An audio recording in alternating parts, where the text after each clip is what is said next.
And today I want to talk a little bit about a mapping we did that also some of you were involved in as participants, and I'm very grateful that that you made the time for that as well, because I know that everyone is very busy. We over the last year and a half conducted a mapping of survivor safety-oriented perpetrator work in Europe, and I was involved in it, but I also had co-authors. And as Anna mentioned, I'm not a researcher by training, I'm a practitioner. So at the end, I will attempt to answer all your questions as best as I can. If I can't, then we can always connect you to one of the co-authors who will be able to. And so first, just for a little bit of background, I wanted to, also to mention that a lot of you might have seen a shorter version of this presentation at our annual conference. This will be expanded, hopefully with new interesting information, but some of it will be definitely a repeat. So first, just to give a little bit of a background on why the focus on survivor safety, why do this mapping? The goal of perpetrator work is, of course, to ensure the safety of women and children by stopping and preventing violence and providing perpetrators with the tools that they need to change behavior.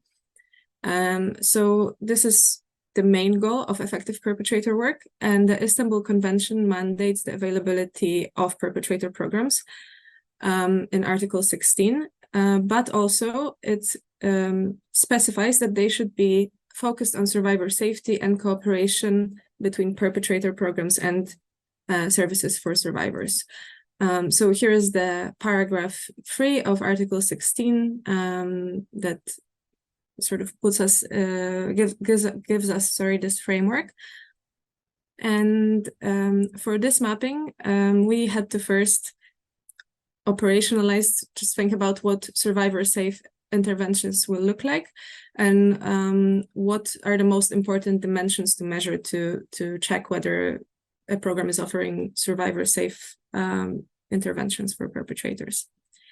And so based on existing literature, guidelines for standards, and also EU documents like the explanatory report for the Istanbul Convention, we decided to focus this research on the following questions or areas.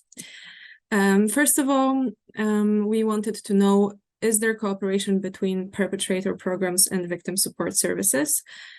If there is, how is it being done? What does it look like in practice? So for all of these questions that I will go through, we really wanted to dig into what this looks like in practice for perpetrator programs in their daily work. The second one is the safety of survivors taken into account by perpetrator programs? And again, how, if it is? Is the risk is the risk for the survivor being assessed and managed throughout perpetrator programs? And in what ways? Is the gender perspective implemented in the work of perpetrator programs? As Anna mentioned also in the introduction, we base our work on the gender understanding of violence. And are perpetrator programs evaluating the outcomes of their work in a systemic way? And for all of these, we also wanted to see if there is specific structures and protocols in place to ensure that they are implemented in a uniform way in all cases in these programs.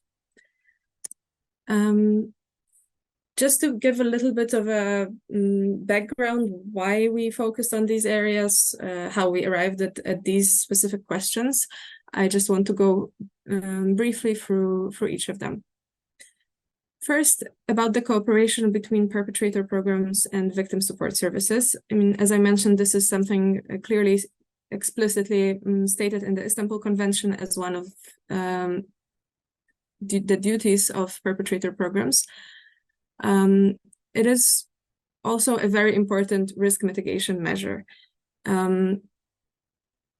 There is often concerns about that perpetrators can use their attendance of perpetrator programs to manipulate either the survivor or the system in various ways to avoid accountability.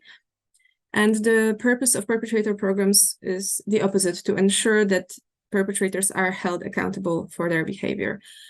So an exchange of information between services is crucial for this as well, to avoid this manipulation and to hold perpetrators accountable. And I will say here we focus on cooperation with victim support services in this report, but of course we also promote multi-agency cooperation in general. So it's not only about cooperation between perpetrator programs and victim support services, other parts of the system as well. Yes, and the perspective of victim support services professionals should be included in both the structure and content of the perpetrator programs, exactly for the main sort of reason of this mapping, which is to make sure that these interventions are safe for the survivors and focused on the safety of the survivors. So victim support service professionals will be the people that will be able to look at a program and point out places where maybe it is not as safe, it could be improved, and how to do this. And facilitators of both programs should have relevant information about each other's work in order to best support the survivors. And here we both focus on the fact that perpetrator programs should provide victim support service facilitators with information about their program, so that the person working with the survivor can have an accurate view of what a perpetrator program does, what it doesn't do, and what can be expected from this. And also the other way around, it's important for perpetrator programs to be informed about providers of victim support services around in their area, so that they can accurately point survivors towards the correct service. And then also an important part of this cooperation bit of the mapping is that case-by-case collaboration should be structured and based on specific protocols of cooperation.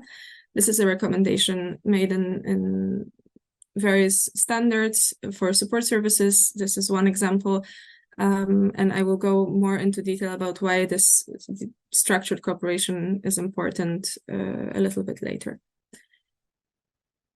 Then for the safety, for how the safety of survivors is taken into account by perpetrator programs, there is two major strands that we were focusing on. So first, the perpetrator programs have a responsibility to offer partners and ex-partners support and to ensure that they are informed about the program and, crucially, its limitations. Of course, this support should be fully voluntary on the side of the survivor, but it should be offered, and there should be an effort taken to propose this. And the part about informing about the program and its limitations is especially important to mitigate risks. Specifically, I'm also want to talk here about the importance of telling the survivors about the limitations of the programs and about the fact that the perpetrator being in a program is not a guarantee of non-violence. So they should still do everything that they need to make sure that they're safe. And this survivor support can be offered through the same service or integrated into the perpetrator program, or it can be offered in collaboration with a separate women's support service. Also, establishing the contact with survivors in the very beginning of the program with the work with the perpetrator is crucial for the programs to be able to react and warn her in any high-risk situation. So, so that they can call her and tell her if there's anything that come up that may present a high-risk situation. Also to accurately assess risk and evaluate the program, and I will go more into detail on this as well. Here is a quote from a collection of papers on the on the Istanbul Convention that sort of underlines this point of what perpetrator programs should inform the survivor about. And Also within the scope of the survivor safety, we considered separately a little bit child safety, because there is different mitigation measures needed in this area. And for a little bit of background, we have data from impact evaluations. Impact is our toolkit for evaluating the efficacy of perpetrator programs. And this data shows that the impact of violence on children remains stable or increases even throughout the perpetrator being in the program. And this is not necessarily because there isn't changes in the behavior of the perpetrator. Other research, such as the Mirable project, gives a little bit of more context to this and shows that children feel safer in the moment. However, the consequences of past violence and the influence persists. So it's really, really important that programs carefully consider all possible ways that their intervention can impact the lives of children and put mitigation measures in place, even if they don't work directly with children. So we would recommend the implementation of child protection policies, basically, which go over possible impacts on children. And also just to highlight that information from perpetrator programs can be valuable for other services, such as the court system, the probation system, and the child protection system, to effectively assess what the risk for children is. The next question was about how is risk being assessed and managed, and just a few words on effective risk assessment. So it should be structured and performed using standardized tools, also continuous, repeated at predetermined intervals throughout the program. So there should be a pre-measurement and specific intervals at which you go back to reassess the risk. And significant events such as divorce, but also maybe in birth of a new baby, a breakup, or a marriage, different big events in life, and changes in the situation should trigger a repeat assessment. And then who should be involved in this risk assessment, other than the perpetrator themselves, as the survivor, and their perspective should be the most important indication of the level of risk. First of all, because their safety is the ultimate goal of all of this work, but also because the perpetrators often underestimate the impact of their behavior on survivors and underreport the severity of the violence. And this is also something that we see from the impact data. Also, other information from other agencies should be considered whenever is possible and available. Then just moving on to the gender perspective and how it is implemented in the work of perpetrator programs. As we know, also from research, domestic violence and intimate partner violence are most commonly perpetrated by men against women, and this is also true in countries with high gender equality indexes. And therefore, perpetrator work must be based on the understanding that violence is a gendered phenomenon, and it's rooted in gender inequality and traditional patriarchal gender roles. And this sort of understanding of violence, this lens through which to view domestic and intimate partner violence, is something that should be considered and integrated into all aspects of the program, both in the structure and the content of the perpetrator work. To fully implement it, service providers and facilitators, there needs to be a shift in their thinking on gender equality and a recognition that gender-based violence stems from these societal structures, so they have to be discussed and considered in all aspects of the program. And that's the shared commitment to promote gender equality and address the root causes of violence. But there should also be specific sessions focusing on gender and traditional gender roles and dynamics within the program. This should be tied into all other parts of the program as well. And remain essential part of both group and individual work, but also it's useful to be able to model equal male-female interactions and relationships within your program, so facilitators can also model this, and it can be reflected in the structure of your team. Then for the last question about evaluation and how is it done, an accurate evaluation of the effectiveness of the perpetrator programs is really important for several reasons. First of all, going back to the main goal to increase the safety of survivors and ensure a good quality of interventions, but also it's an important part of building trust in perpetrator programs in communities and among other services. We know there is often a lot of struggles around the cooperation with other services part due to a lack of trust in that perpetrator programs work. So it's crucial that we evaluate if they work and adjust the parts that maybe don't necessarily work so much.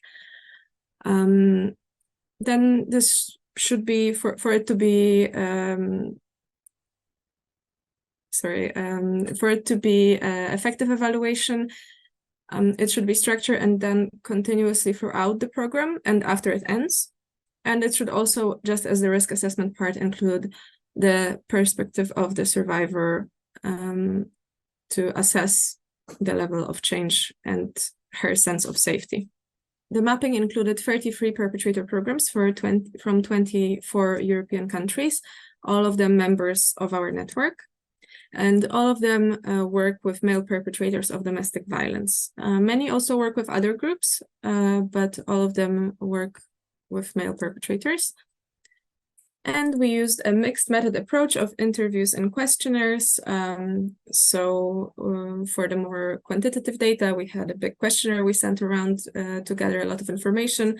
And we also conducted more in-depth interviews to understand a little bit more how all of these aspects are integrated in practice. And here is some more information on the groups that the programs work with. Just a small note that this is what programs, the groups that programs sort of declare that they would work with. However, some of them are very rare in practice. This came out during interviews that, for example, perpetrators in same-sex relationships, most programs accept those cases and work with those cases. However, it's very rare that there's actually someone that is reporting to their program for this kind of support. And just to talk about the most interesting results, sort of section by section, we first have on cooperation with women's support services. So this was the first question from our poll, and how many perpetrator programs report high or very high cooperation. Most of you said under 30. Thankfully, it's a little bit more. It's half of the programs that report high or very high cooperation in their estimation with women's support services. And on average, this rating is, as you can see, quite high, almost 3.5 out of 4. However, if we look a little bit more closely at the data, we see that in most cases, there is no protocols for this cooperation. So as you see here, 33% of participants said that their organization has protocols of cooperation.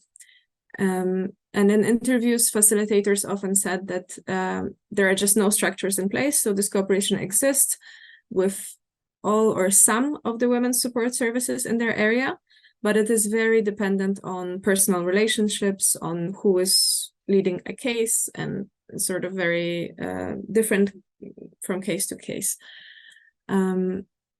And joint planning and decision-making was reported in less than 50% of cases. I also want to say that facilitators in interviews really underline that they would like and need these protocols to make the cooperation more structured, but also currently there is often just a lack of funding, and so activities that aren't structured and aren't integrated in a systematic way into the program are not funded, and they have to do it on their own time, basically. For survivor safety and contact, there was another question in the poll. When do most perpetrator programs contact the survivor? Yes, most of you said throughout the program. And we see that, yes, programs contact the survivor throughout the program. However, while most of them contact the survivor at the beginning, then there is quite a sharp drop to under 50% of programs who contact her during the course of the work, a little bit over 50 at the end of the program, and then again 65 if he drops out. A sudden dropout is considered a high-risk situation or a potential high-risk situation, so that's why more programs contact the survivor then. But otherwise, this drop here between the first contact and the continued contact is really important for risk assessment, and so I will comment on that a little bit more in that part of the presentation. And we also wanted to see what is the purpose of the contact with the survivor. So as I mentioned in the beginning, there are specific things that programs should share with the survivor and have the obligation to share with the survivor. And we asked participants what they tell the survivor in this contact. So majority inform of specific services that the survivor can use. And around 70 or 74% also inform her of the importance of safety measures, the program and its contents, and the limitations of the program. So the three very, very crucial areas for her to be aware of. Still, I would say it's a risk, or it's a concerning that around 30% of programs don't inform survivors of this. And this, I already said, that is one of the crucial responsibilities. Sorry, just to back up, I also want to say that some programs face legal challenges in doing this. So there is places where it's due to GDPR regulations, it's not possible for programs to contact the survivors. So an important area of work will also be to lobby for changes in this regard. When it comes to child safety, really the sort of most visible thing in the interviews was that almost all of the participants said that having children is one of the most important factors that motivates perpetrators to attend programs. And this is, of course, crucial to then how you can structure the program to keep perpetrators motivated. And therefore, we asked how many perpetrator programs do you think offer specific support on parenting for perpetrators? And this is almost all programs. So almost all of our participants said that they offer parenting support either as part of their usual program or as a separate service. So maybe a group for fathers or some kind of a separate intervention. And here is why I mentioned in the beginning that a wider implementation of child protection policies is really needed, because there is often an assumption that just by working with the parents, the risk is lowered to children. But we need to make sure that we're really looking at how our interventions can influence children's lives. And then more than half of the programs are not involved in custody cases at all. So they're not in contact with the courts. They're not asked for an opinion from the courts when there is a custody case. And this is often due to legal and systemic obstacles. There's just no mechanism for this. But perpetrator programs and the facilitators can be a really useful source of information for child custody cases, also to avoid perpetrators potentially manipulating the legal system. When it comes to risk assessment and management, we found out that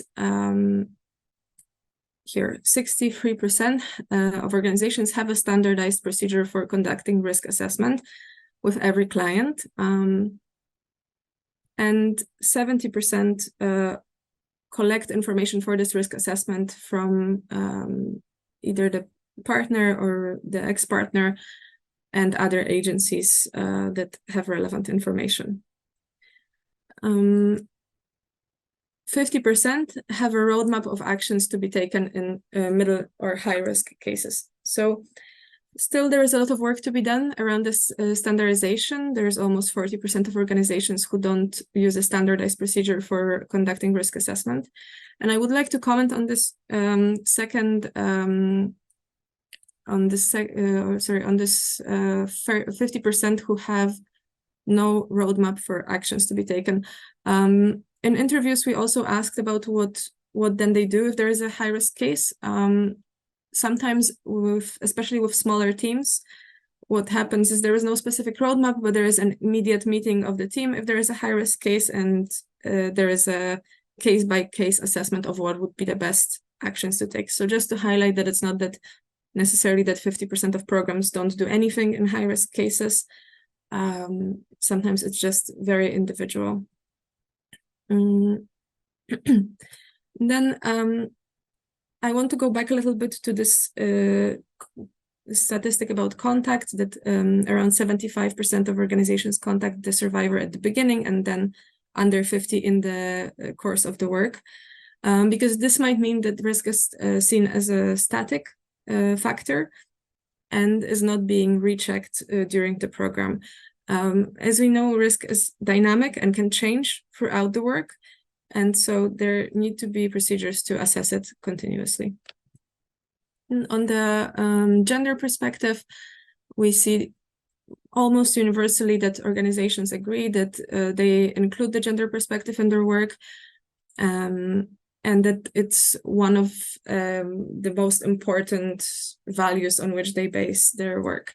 However, only just above 50 have specific sessions on gender roles and stereotypes and how they connect to gender-based violence. Sorry, I ran through, I think, 2 calls now. I'm just concerned about time a little bit, but we had a question also about how many programs you think have specific sessions. Most of you said over 50, so this is correct, just over 50. The other organizations mostly say that they work on it always with all clients because it comes up during the work. However, we would advocate for it being a standardized procedure, that it's included as a specific session, because as I said, it is the basis for the work. And 21% have mixed gender teams facilitating their group sessions. This, as I mentioned, can be a useful tool to model an equal relationship between genders. I will also say that often there's just a capacity issue for providing mixed gender teams. It's not always possible for programs. Finally, on evaluation, 81% of programs measure the outcome of their work, but I want to say that only 18.5% use standardized tools. And we also had questions about when they conduct this evaluation, so when they check for the efficacy of the work. And 86% reported that they evaluate the program at the end, but you can see here that there's much lower numbers for the beginning, middle, and after.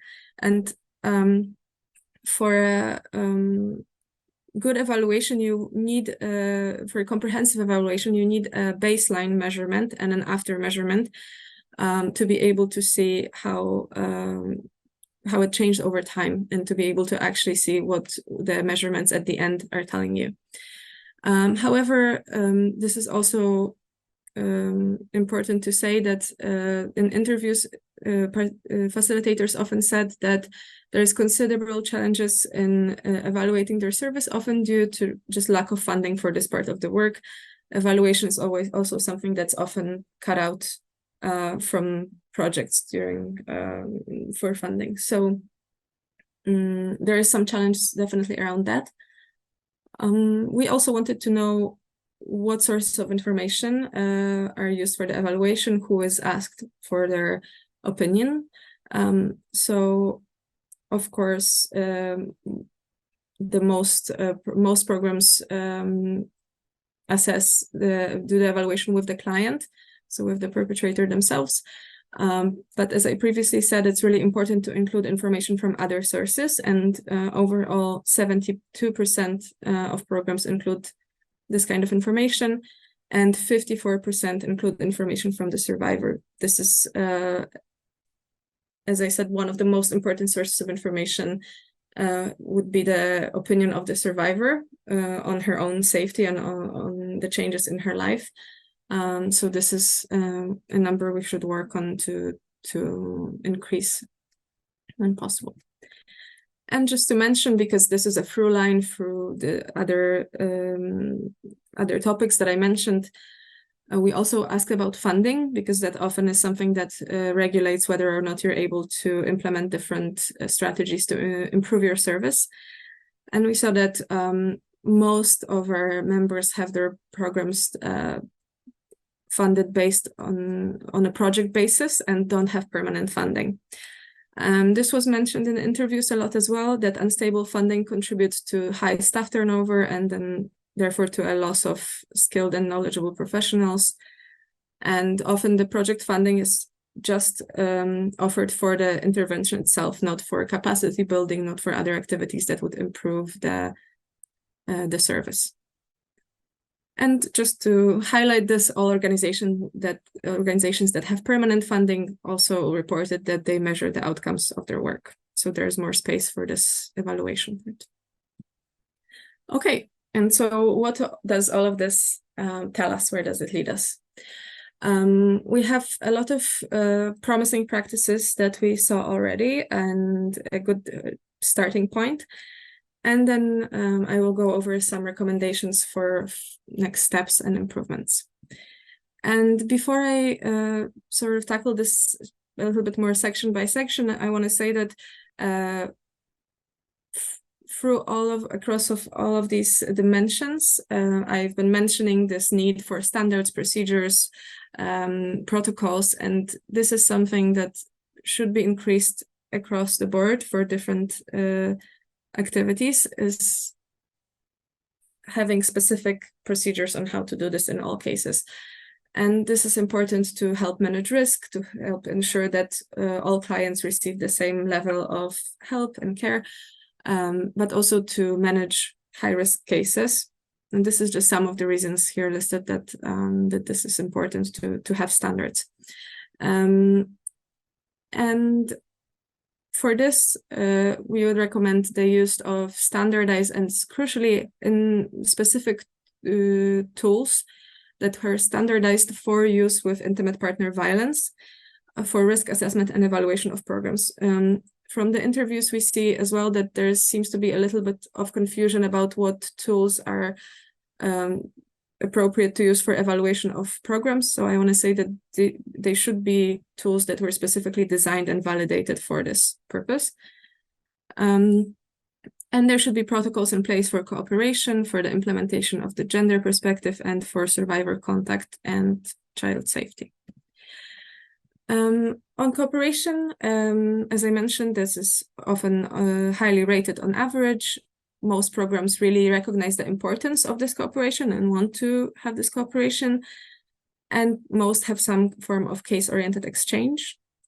What's needed is, as I mentioned, protocols, but also joint capacity building activities to ensure that there are clear guidelines on cooperation and also to help build trust between professionals. And as I said, so that they have an increased awareness of each other's work so they can accurately inform the survivor of where she can get help and what to expect from these programs. Finally, I'm sorry, not finally yet, but on survivor safety and contact, the promising practices were that in most cases, the perpetrator programs offered some sort of support, and they try to inform the survivor of where she can receive more specific services for her.